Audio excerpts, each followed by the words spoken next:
Welcome to night school. Ready to level up your inner force? Class is in session.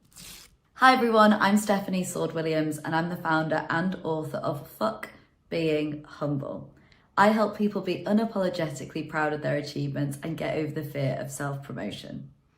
Ultimately, I want to help everybody claim what they deserve in their career, show up confidently in those career-defining moments, and never miss out on an opportunity because you were being too modest. I spent the first 7 years of my career working in the advertising industry, learning all about storytelling for brands, and now I spend my days teaching individuals how to tell their own stories and reach the results they're trying to reach. Here are my 3 top tips on how to bounce back and brag better. My first tip is make sure that you're celebrating all your progress, big and small, all year round. Whenever I speak to people about struggling with their confidence, so often it's because they're not documenting or self-reflecting on all the progress they're making. So a really simple hack that I recommend is to create a folder in your phone called Proud Moments folder. In this folder, you can add anything from positive reviews at work to sending off emails you have always wanted to send off to going to networking events or launching products or anything that you're proud of doing that is working towards your career goals or your ambitions. We're going to take a photo, we're going to add it to our Proud Moments folder, and then what ends up happening is you build a visual archive of all the things that you're doing to be proud of. And the reason I love this is anytime we might be bouncing back from a rejection, feeling imposter syndrome or self-doubt, we've literally built an evidence to prove to ourselves we're doing good things, we're making steps forward. So whenever you're struggling or you feel like you're dipping in that confidence, make sure that you make this Proud Moments folder that you can come back to, celebrate those small and big wins, and give yourself that confidence boost you need. My second tip when it comes to bouncing back from rejection and being confident in what it is that you offer is to make sure that you're not too fixed on one identity when it comes to work. As we're seeing, there's lots of different advancements at work, there's changes to company cultures and structures, and one of the biggest mistakes I see people make is having a fixed identity. What I want to encourage you to do is be flexible and adaptable when it comes to what your career could look like.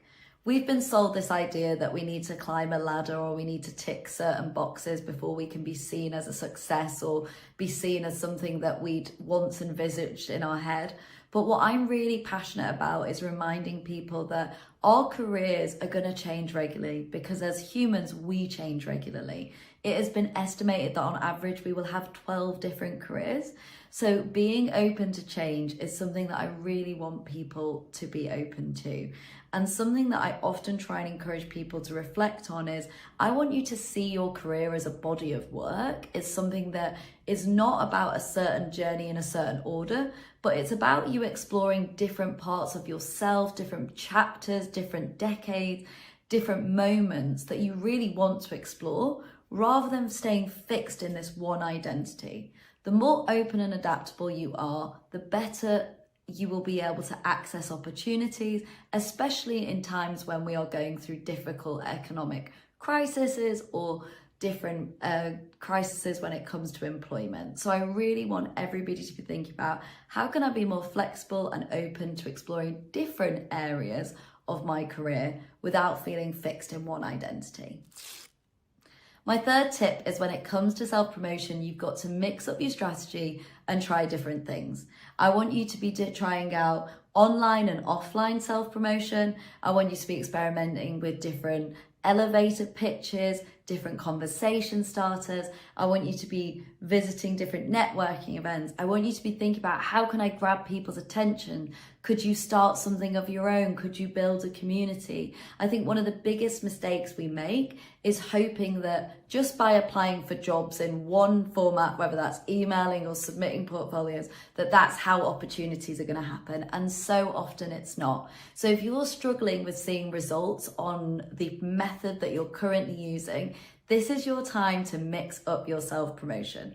When I was trying to make Fuck Being Humble known in New York, I stood on street corners with cardboard signs that said Fuck Being Humble. I hijacked New York Fashion Week and I wore a jacket that said Fuck Being Humble. And I even offered free career advice in the Washington Square Park.